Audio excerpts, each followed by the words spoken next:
Hello students, this is PK sir, your chemistry sir, welcoming you to the next lecture, lecture number 29, lecture GOC का।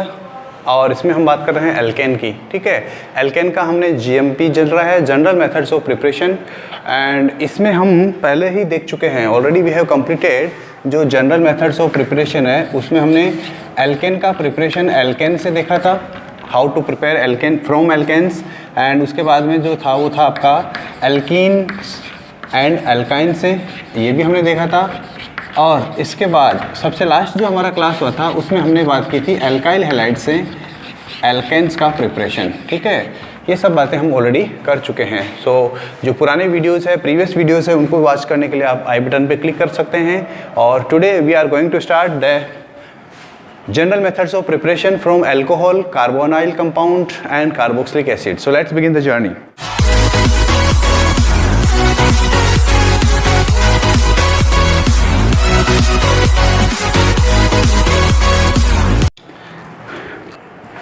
देखिए, एक simple सा trend होता है, आपको हमेशा याद रखना है। ठीक है, एक सिंपल सा लॉजिक होता है, एक ट्रेंड होता है कि जब भी आप एल्केन का ऑक्सीडेशन करते हैं, एल्केन का ऑक्सीडेशन करते हैं तो आपको अल्कोहल मिलता है। ठीक है, और ये जो अल्कोहल होते हैं, अल्कोहल का जब आप ऑक्सीडेशन करते हैं, अल्कोहल का oxidation, when alcohols are oxidised then carbonyl compounds are produced, carbonyl compounds are produced, and when carbonyl compounds are oxidised then carboxylic acids are produced, carboxylic acids are produced. ठीक है, ये तो हो गया oxidation. लेकिन oxidation का opposite जो होता है वो यहाँ पर बैकवर्ड डायरेक्शन में लाता है। ठीक है, तो अगर आप कार्बोक्सिलिक एसिड्स का रिडक्शन करते हैं, रिडक्शन करने के लिए आपको होगा कम से कम हाइड्रोजन की ज़रूरत, एक हाइड्रोजन एटम जो है वो रिडक्शन में काम आएगा यहाँ पर।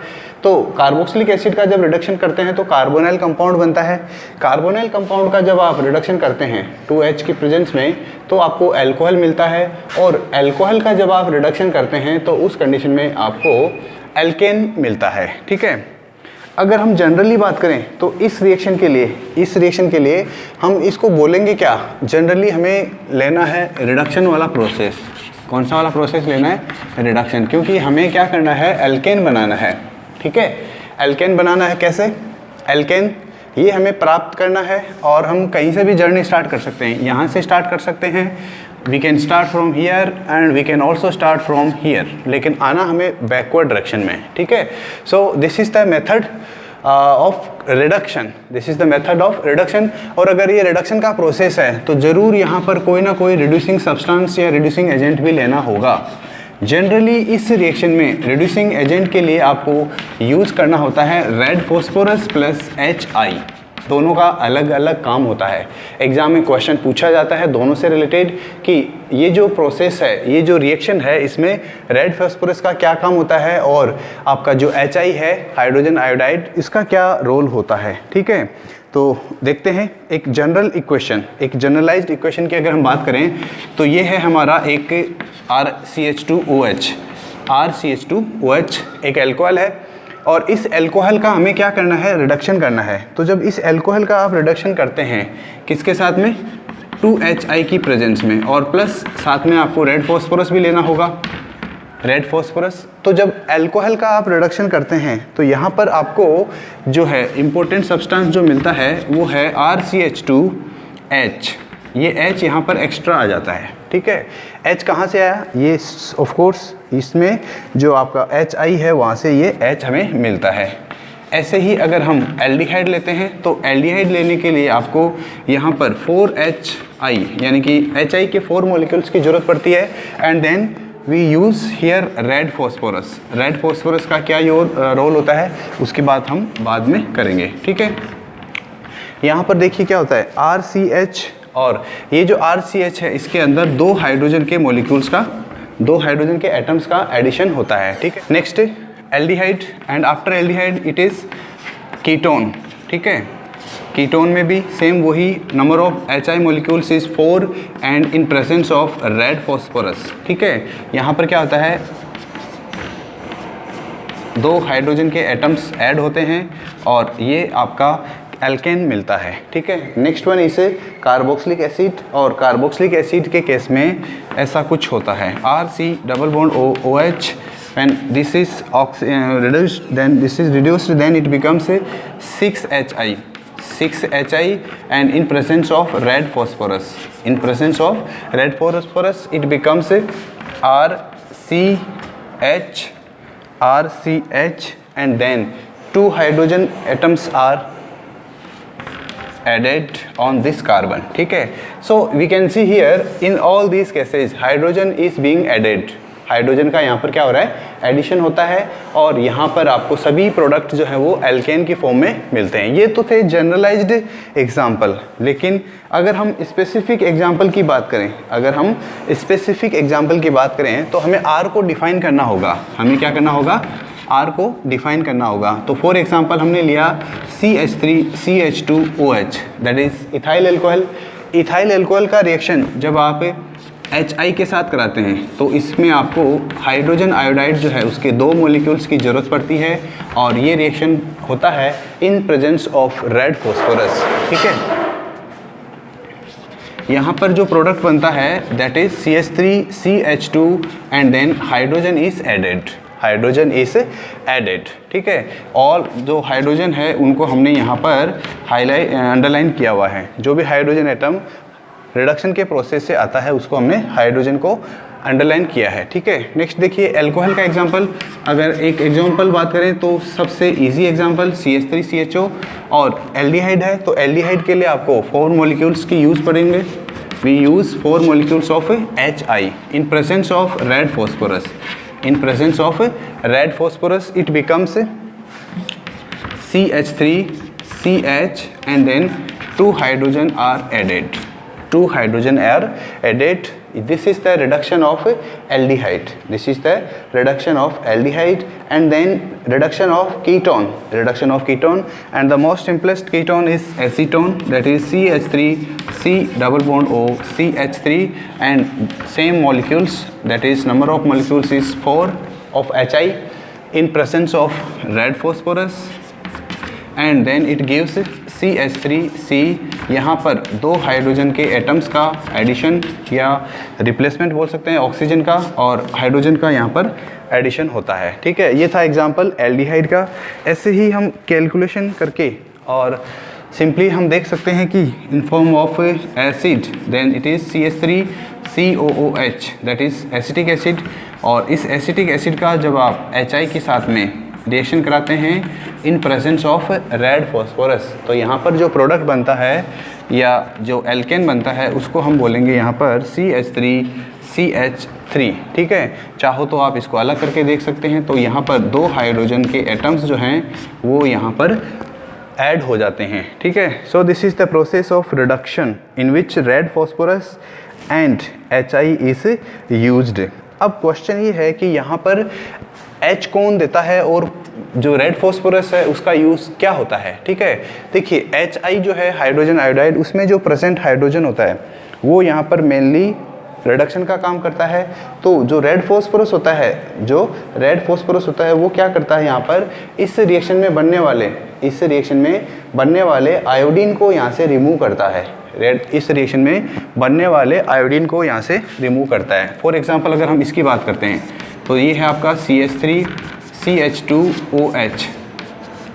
जब आप इसकी रिएक्शन HI के साथ कराते हैं तो यहाँ पर क्या होता है, CH3CH2OH, और यहाँ पर बनता है आपका सब्सटेंस CH3CH2H, और साथ में यहाँ पर आयोडीन बनता है।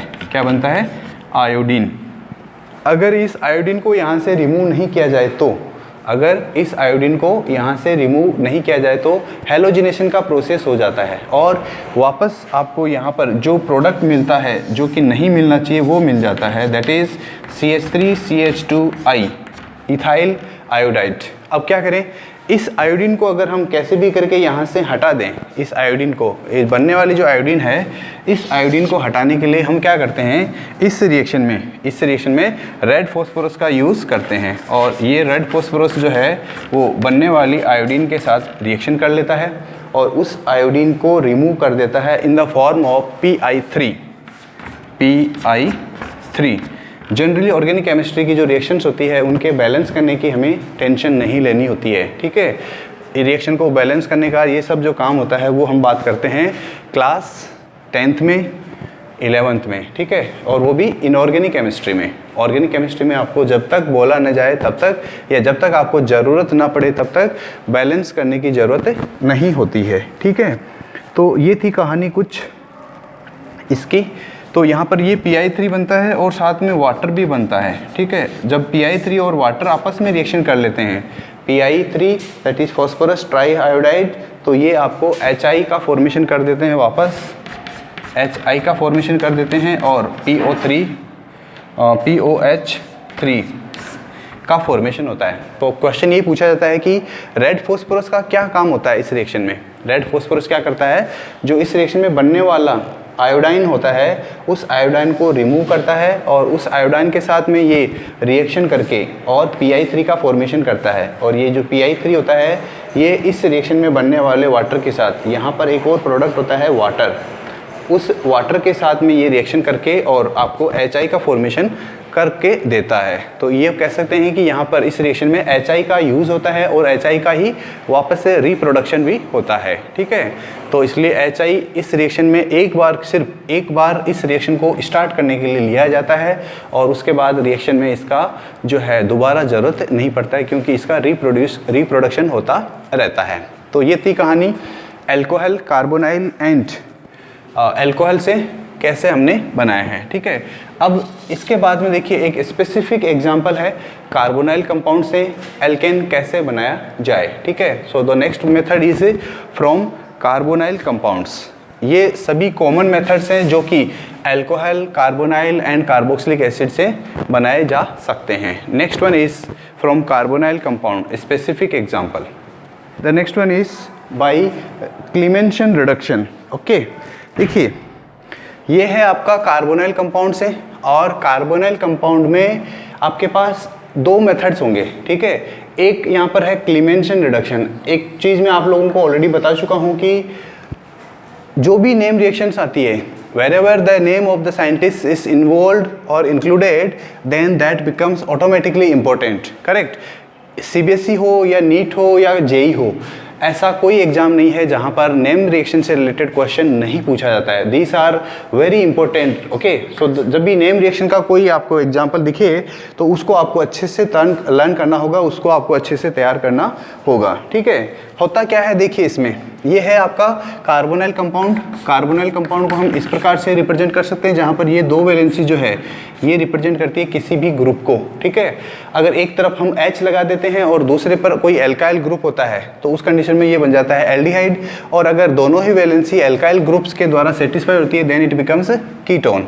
तो जब इसकी रिएक्शन जब आप जिंक मरकरी HCl के साथ में कराते हैं, जिंक मरकरी और HCl, कॉन्सेंट्रेट HCl, ठीक है, उसकी प्रेजेंस में जब ये रिएक्शन होती है तो यहाँ पर क्या होता है, यहाँ पर एक हाइड्रोजन और दूसरा हाइड्रोजन ये यहाँ पर ऐड हो जाते हैं, ठीक है।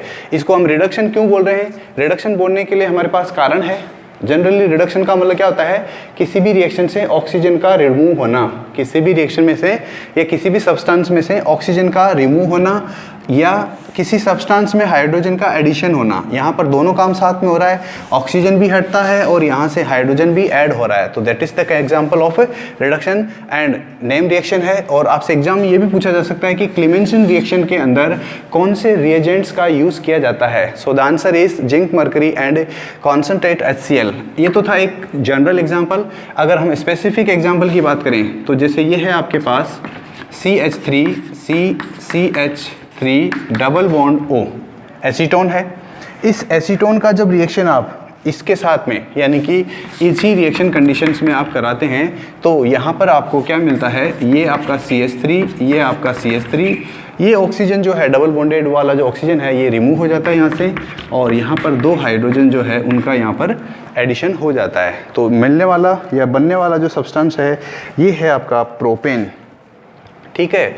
इम्पोर्टेंट क्या है इसमें, what is the important in this reaction, जिसको पूछा जाता है या आपको पता होना चाहिए। क्यों?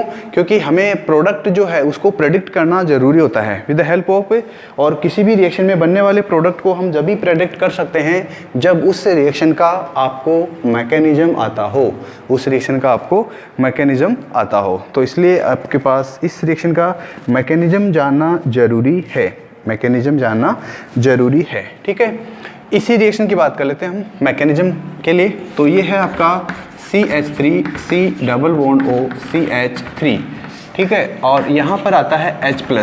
H+ क्या है? हमने देखा था इस रिएक्शन के अंदर HCl है, HCl है तो क्या होगा? H+ देगा।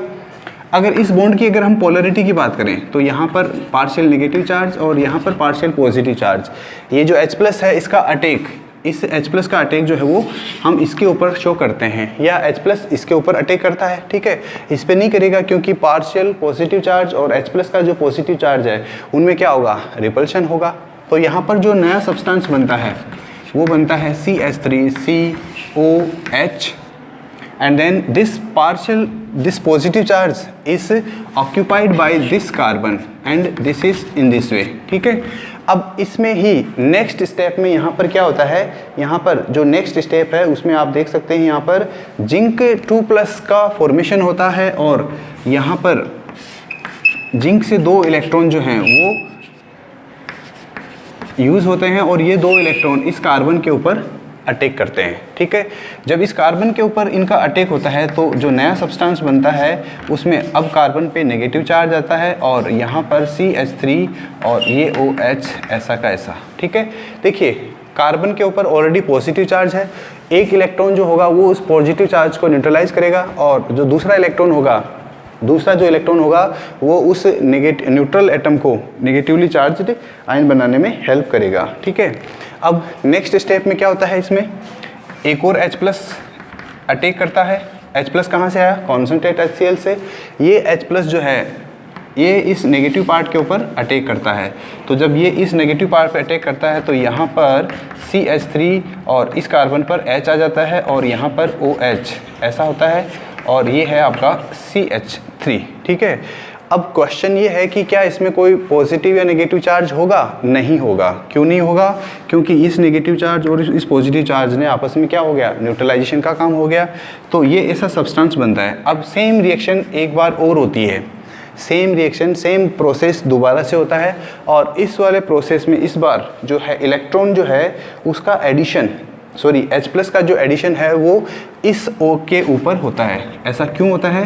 बिकॉज O जो है उसके ऊपर आपके पास lone pair of electron present होते हैं और ये लॉन पेयर ऑफ इलेक्ट्रॉन जो है वो H+ को अट्रैक्ट करने में हेल्प करते हैं। सो इट बिकम्स CH3, यहाँ पर H है ऑलरेडी और यहाँ पर CH3 और यहाँ पर O, फिर यहाँ पर H और यहाँ पर H, और अब इस ऑक्सीजन के ऊपर यहाँ पर पॉजिटिव चार्ज आता है। ठीक है, ऑक्सीजन पॉजिटिव चार्ज आता है। अब ये जो ऑक्सीजन है इसको पॉजिटिव चार्ज बिल्कुल भी पसंद नहीं है। ऑक्सीजन कैसे भी करके इस पॉजिटिव चार्ज से मुक्ति चाहता है, इसको कैसे भी करके यहाँ से इसको हटाना चाहता है। तो इसके लिए क्या करता है, यहाँ से -H2 यानी कि वाटर के मॉलिक्यूल का एक बाहर निकलता है और जब वाटर का मॉलिक्यूल यहाँ से बाहर निकलता है तो यहाँ पर जो बनने वाला सब्सटेंस है that is CH3CH and CH3। जो यहाँ का पॉजिटिव चार्ज था वो पॉजिटिव चार्ज अब इस कार्बन पे आता है। ठीक है, इसको हम बोलेंगे एक प्रकार से कार्बोकेटाइन,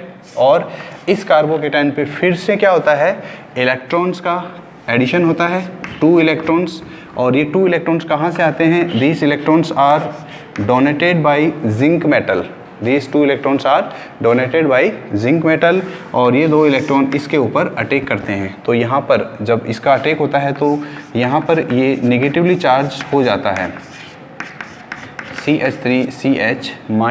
ठीक है, नेक्स्ट स्टेप के अंदर इसमें क्या होता है, फिर से H+ का अटैक होता है और जब H+ का अटैक होता है तो ऑफ कोर्स H+ के लिए तो कारण है यहाँ पर कि किस पे अटैक होना चाहिए। तो ये आपका सब्सटेंस CH3CH और CH3, इस तरह से ये आपका प्रोडक्ट बन जाता है, दैट इज़ कॉल्ड एल्केन और प्रोपेन। तो ये है इसका मैकेनिज्म। ठीक है, अब एक इम्पोर्टेंट पॉइंट आपको यहाँ पर याद रखना है कि ये जो जिंक मरकरी HCl होते हैं ये अल्कोहल को भी रिड्यूस करते हैं, ऑल्सो रिड्यूसेस अल्कोहल, ये याद रखना है, also reduces alcohol to alkane, alkane में चेंज कर देते हैं। कौन? जिंक मरकरी HCl जो है वो अल्कोहल को भी एल्केन में रिड्यूस कर देते हैं। ठीक है, अब देखिए एक इम्पोर्टेंट डिस्कशन, एक इम्पोर्टेंट डिफरेंस है कि क्लीमेंसन रिडक्शन जो होता है उससे with the help of Clemmensen reduction aldehyde और कीटोन हम दोनों का ही रिडक्शन कर सकते हैं। With the help of Clemmensen reduction aldehyde और कीटोन दोनों का ही रिडक्शन कर सकते हैं, लेकिन कीटोन जो होते हैं उनका रिडक्शन एल्डिहाइड के कंपैरिजन में इजीली होता है। क्यों? क्योंकि कीटोन में मोर स्टेबल कैटाइन बनता है, कीटोन में मोर स्टेबल कैटाइन का फॉर्मेशन होता है। ठीक है, 2-3 क्वेश्चंस है, very important questions, so let's discuss these questions.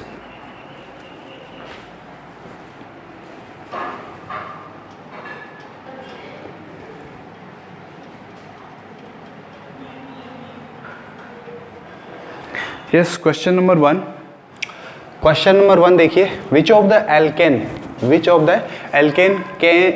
Alkene is formed by क्लीमेंसन reduction. Answers या ऑप्शंस आपके पास सामने है। इथेन, क्या इथेन को हम बना सकते हैं with the help of Clemmensen reduction? Ethane का formula CH3। Second is isobutane, isobutane में क्या होता है? CH3CH, यहाँ पर आपका CH3 and then this is CH3, then this structure that is called neopentane, CH3C, CH3C, CH3 and then it is this one.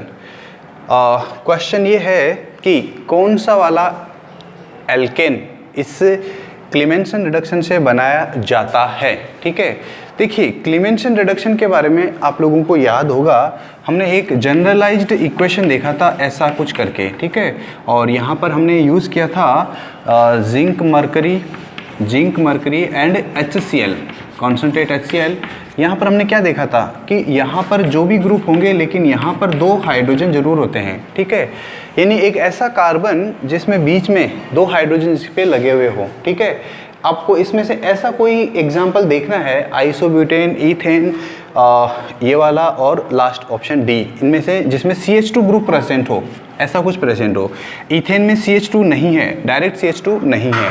Isobutane में भी CH2 ग्रुप नहीं है, इसमें तो CH2 ऑफ कोर्स नहीं है। यही एक एग्जाम्पल ऐसा है जिसमें CH2 प्रेजेंट है। ठीक है, इट मीन्स ये जो क्वेश्चन है इसका आंसर तो हो गया डी।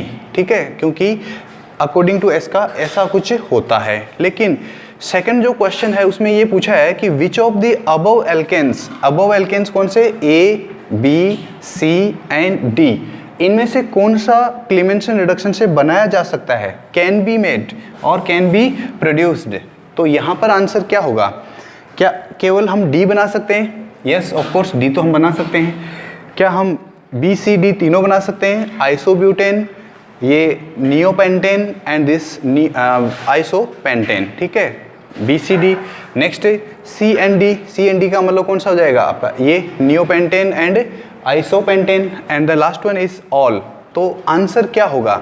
तो देखिए यहाँ पर अगर सिर्फ पूछा जाए कि बनाया जाता है तब तो आपको देना होगा ऐसा कोई आंसर जिसमें CH2 ग्रुप या CH2 एक बीच में प्रेजेंट हो, और अगर सिर्फ पॉसिबिलिटी पूछे कि कौन सा बनाया जा सकता है then you have to answer all. Correct, सभी के सभी ये बनाए जा सकते हैं। कैसे बनाए जा सकते हैं?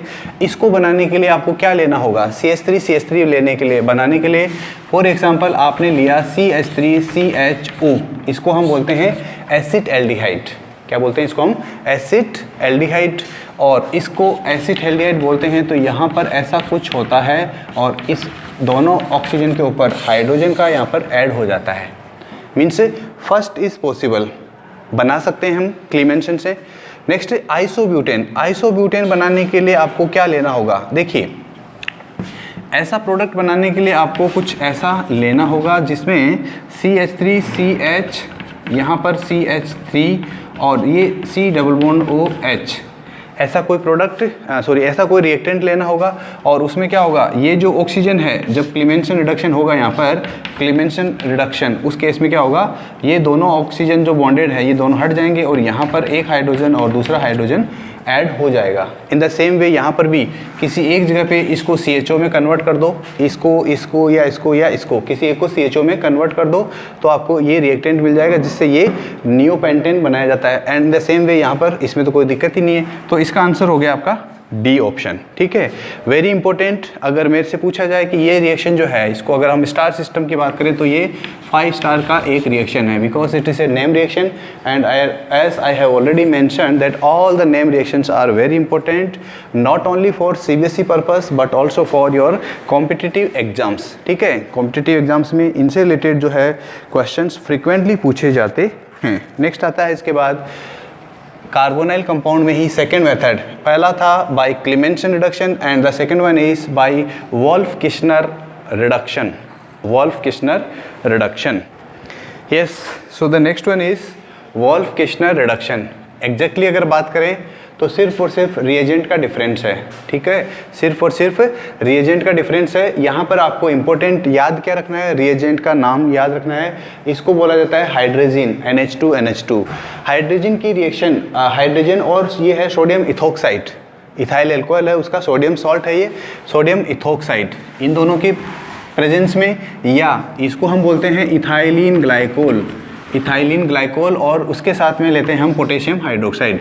या तो ऊपर वाला कॉम्बिनेशन ले सकते हैं या नीचे वाला कॉम्बिनेशन ले सकते हैं। दोनों की ही प्रेजेंस में जो है यहाँ पर ये जो कार्बोनाइल कंपाउंड का जो डबल बॉन्ड ऑक्सीजन होता है ये रिमूव होता है और उस ऑक्सीजन की जगह पे दो हाइड्रोजन एटम जो है वो यहाँ पर कंबाइन होते हैं, जुड़ जाते हैं। ठीक है, so you can see that क्लीमेंशन reduction और वोल्फ-किश्नर रिडक्शन दोनों में सेम ही प्रोसेस होता है, बस रिएजेंट का डिफरेंस होता है। अगर हम इसकी मैकेनिज्म की बात करें तो बहुत छोटा सा मैकेनिज्म है इसका। फॉर एग्जांपल ये है आपके पास CH3 और यहाँ पर है आपका डबल बॉन्ड जिसको हम बोलेंगे एसीटोन। ठीक है, इसकी रिएक्शन आपने किसके साथ कराई थी, हाइड्रोजन, नाइट्रोजन और ये NH2, that is called hydrogen. किसके साथ में, C2H5ONa के साथ में। ठीक है, तो यहाँ पर क्या होता है, ये वाला जो ऑक्सीजन है ये इस हाइड्रोजन के साथ मिलकर वाटर की फॉर्म में बाहर निकलता है, और ये एक इंटरमीडिएट सब्सटेंस बनता है। ठीक है, इस प्रकार से हम इसको लिखते हैं। ठीक है, जब आप इस प्रोडक्ट की रिएक्शन आप सोडियम इथोक्साइड के साथ कराते हैं, C2H5ONa, इसके साथ जब इसकी रिएक्शन आप कराते हैं तो यहाँ से नाइट्रोजन जो है वो बाहर निकल जाती है एज ए गैस। नाइट्रोजन जो है वो गैस की फॉर्म में यहाँ से बाहर निकल जाती है और यहाँ पर आपको जो है सब्सटेंस एज ए प्रोडक्ट मिलता है आपको CH3 और एक हाइड्रोजन ऊपर की तरफ और एक हाइड्रोजन नीचे की तरफ। तो ये है इसका मैकेनिज्म, इस प्रकार से ये रिएक्शन कंप्लीट होता है।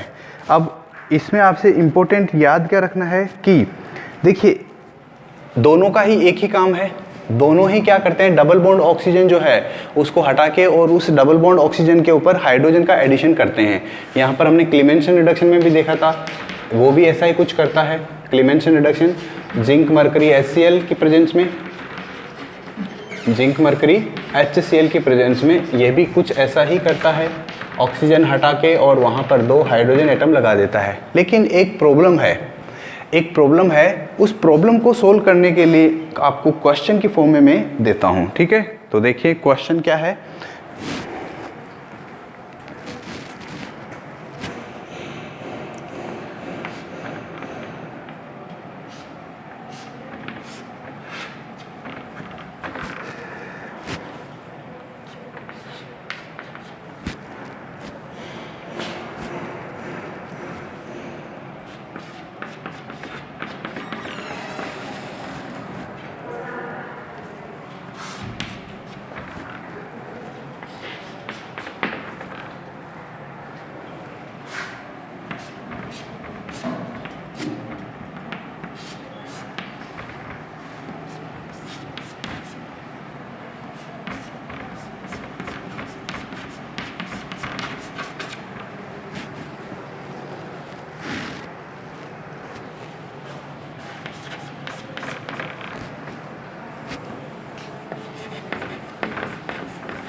यस, क्वेश्चन ये है, आपको ये रिएक्टेंट है और इस रिएक्टेंट से आपको ये प्रोडक्ट बनाने के लिए बोला गया है और आपसे क्वेश्चन में ये पूछा गया है कि which of the following reagent is suitable for this change.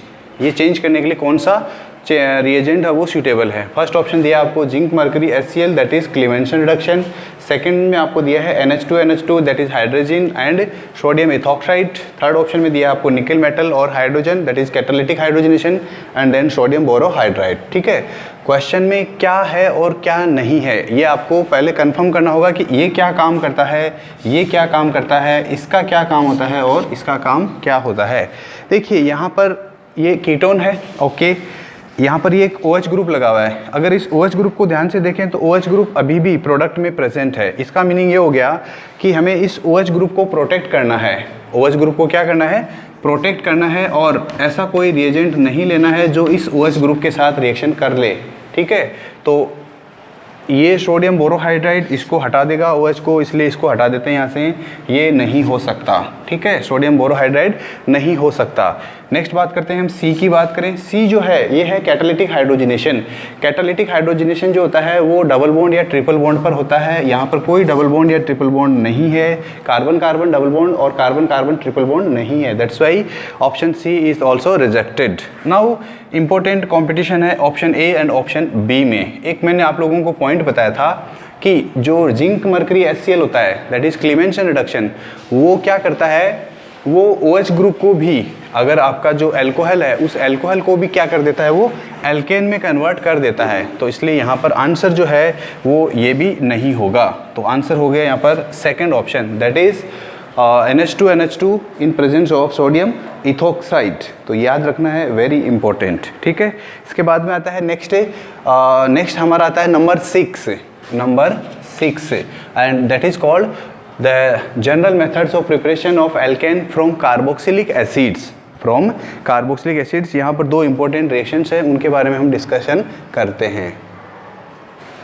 Yes, next one is from carboxylic acids और कार्बोक्सिलिक एसिड्स से हमें बनाना है एल्केन। जनरली कार्बोक्सिलिक एसिड से एल्केन बनाने के लिए आपके पास दो मेथड होते हैं। एक वेरी इंपॉर्टेंट मेथड है कॉल्बेस इलेक्ट्रोलाइसिस। अगर स्टार सिस्टम की बात करें तो ये 5 स्टार में आता है। This is a 5 star reaction because the name of the scientist is involve. The name of the scientist is involved, and whenever the name of the scientist or a name reaction is there, then that reaction becomes automatically important for competitive exam as well as CBSE exam. ये है आपका carboxylic acid और उसका sodium salt. जब carboxylic acid के sodium salt को हम electrolysis करते हैं, इलेक्ट्रोलाइसिस करने के लिए क्या करते हैं, उससे कार्बोक्सिलिक एसिड के सोडियम सॉल्ट का एक्वस सॉल्यूशन लेते हैं और उसमें 2 इलेक्ट्रोड्स को लगा के और उसमें इलेक्ट्रिसिटी का फ्लो करते हैं। तो यहाँ पर आपको ये एल्केन मिलता है और साथ में कुछ साइड प्रोडक्ट्स भी मिलते हैं। ठीक है, साइड प्रोडक्ट का मीनिंग क्या होता है, साइड प्रोडक्ट का मीनिंग होता है कुछ ऐसे प्रोडक्ट्स जो हमारे लिए लेस इम्पोर्टेंट होते हैं। यहाँ से देखने में तो इजी लगता है ये रिएक्शन, लेकिन जब तक हम इसका मैकेनिज्म डिस्कस नहीं करेंगे तब तक हमें इसको समझना थोड़ा सा मुश्किल है। देखिए ये है आपका CH3CH2COO Na, जिसको हम बोलते हैं सोडियम, इसको बोलेंगे हम एसीटेट। ठीक है, ये कौन सा है, किसी कार्बोक्सिलिक एसिड है और उसका ये एसीटेट है। जब आप इसका इलेक्ट्रोलाइसिस करते हैं, तो इलेक्ट्रोलाइसिस के दौरान during the process of electrolysis यहाँ पर दो टाइप के आयंस का फॉर्मेशन होता है। एक को हम बोलेंगे ये वाला प्रोपियोनेट एंड दूसरा है सोडियम आयन। ठीक है, सिंस 2 इलेक्ट्रोड होते हैं किसी भी रिएक्शन में, किसी भी इलेक्ट्रोकेमिकल रिएक्शन में, तो अगर हम बात करें एनोड पर, एनोड का मतलब क्या होता है, एक ऐसा इलेक्ट्रोड जिसके ऊपर ऑक्सीडेशन का काम होता है। ऑक्सीडेशन का मतलब क्या होता है, जिसमें कोई सब्सटेंस इलेक्ट्रॉन लॉस करता है। इलेक्ट्रॉन लॉस वो करेगा जिसके पास ऑलरेडी इलेक्ट्रॉन ज़्यादा हो। तो इलेक्ट्रॉन लॉस करने के लिए ये जो सब्सटेंस है ये एनोड पर जाता है।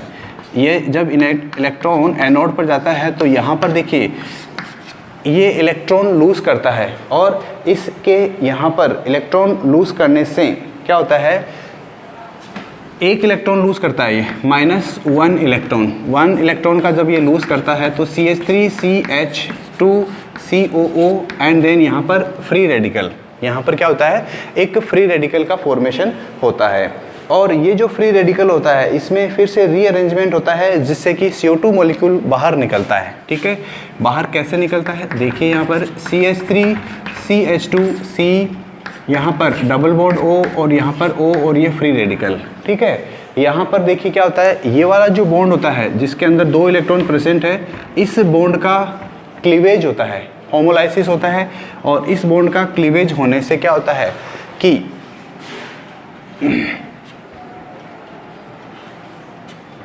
इस तरह से यहाँ पर एक नया फ्री रेडिकल का फॉर्मेशन होता है और इस नए फ्री रेडिकल को हम बोलते हैं CH3CH2 फ्री रेडिकल। और ये जो ऑक्सीजन है, इस ऑक्सीजन का ये वाला जो इलेक्ट्रॉन और इधर से वाला जो इलेक्ट्रॉन है वो मिलकर कार्बन डबल बॉन्ड बना के और यहाँ पर ये oxygen that is carbon dioxide का फॉर्मेशन करते हैं। ठीक है, तो ये जो CH3CH2 फ्री रेडिकल का जो फॉर्मेशन हुआ, ये CH3CH2 फ्री रेडिकल किसी दूसरे मॉलिक्यूल के साथ, ऐसा ही कोई दूसरा मॉलिक्यूल होगा उसके साथ में मिलकर ये क्या बना लेगा, CH3CH2, ये मॉलिक्यूल और ये दूसरा मॉलिक्यूल, ये दोनों मिलकर CH3CH2CH2CH3 that is normal butane का फॉर्मेशन करते हैं। ये रिएक्शन होता है एनोड पर।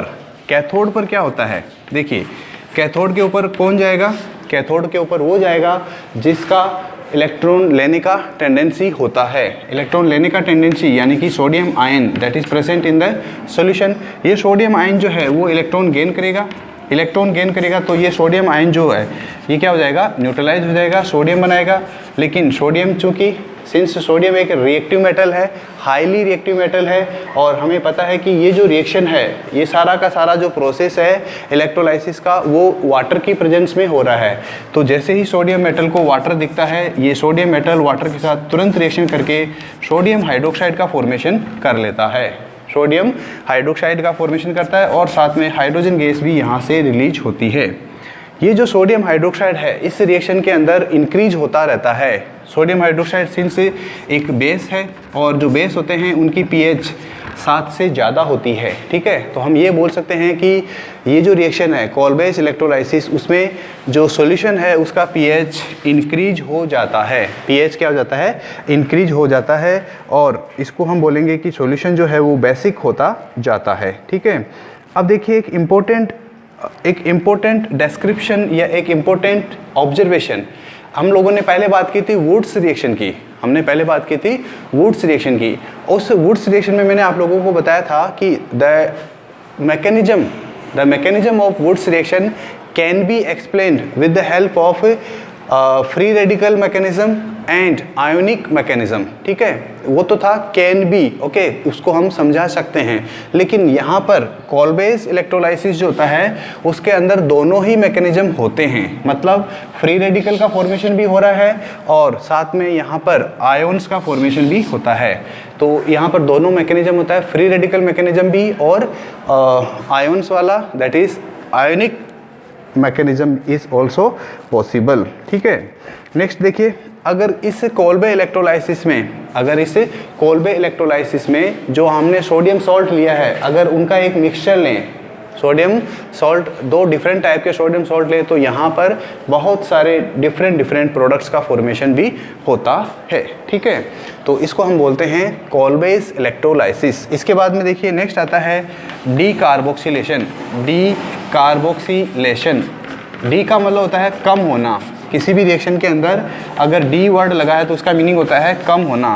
कार्बोक्सिलेशन यहाँ पर वर्ड जो है उसका यूज़ किया गया है कार्बन डाइऑक्साइड के लिए, ठीक है। डीकार्बोक्सिलेशन क्या ज़रूरत होती है डीकार्बोक्सिलेशन कंप्लीट करने के लिए या डीकार्बोक्सिलेशन जो प्रोसेस होता है उसको कैरी आउट करने के लिए। ठीक है, सबसे इम्पोर्टेंट पॉइंट होता है इसके लिए कैल्शियम ऑक्साइड और सोडियम हाइड्रोक्साइड। कैल्शियम का ऑक्साइड और सोडियम हाइड्रोक्साइड, इन दोनों का जो मिक्सचर होता है उसको बोला जाता है soda lime, that is called soda lime. इसको यूज़ किया जाता है इस रिएक्शन में। ठीक है, इंपॉर्टेंट है क्वेश्चन, कई बार पूछा गया है कि decarboxylation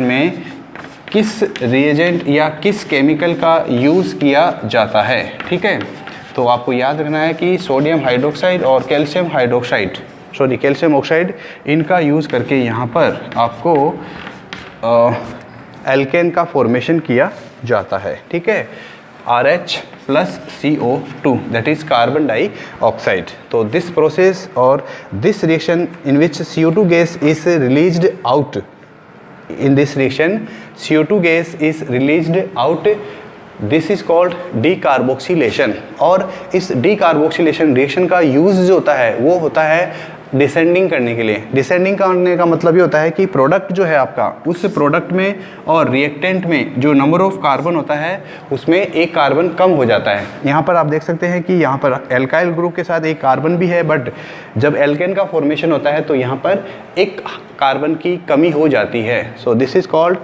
descending of homologous series. ठीक है, ऐसी जो रिएक्शंस होती है जिनमें हमें कन्वर्जन में एक कार्बन अगर कम करना होता है तो वहाँ पर हम इसका यूज़ करके एक कार्बन को हम कम कर सकते हैं। ठीक है, so this process is called decarboxylation. एक इम्पोर्टेंट क्वेश्चन ये भी पूछा जाता है कि जो डीकार्बोक्सिलेशन का जो प्रोसेस होता है उसमें इंटरमीडिएट जो होता है वो कार्ब एनाइन बनता है। इंटरमीडिएट क्या बनता है? Carb A9. और कार्ब एनाइन बनता है तो उसमें रीअरेंजमेंट भी पॉसिबल है।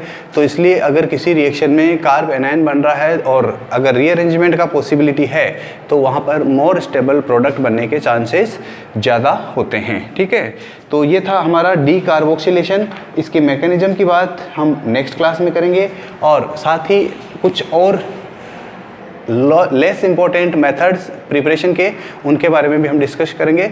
सो that will be discussed in the next class. So right now this is the end of the class for today. Meeting you in the next class.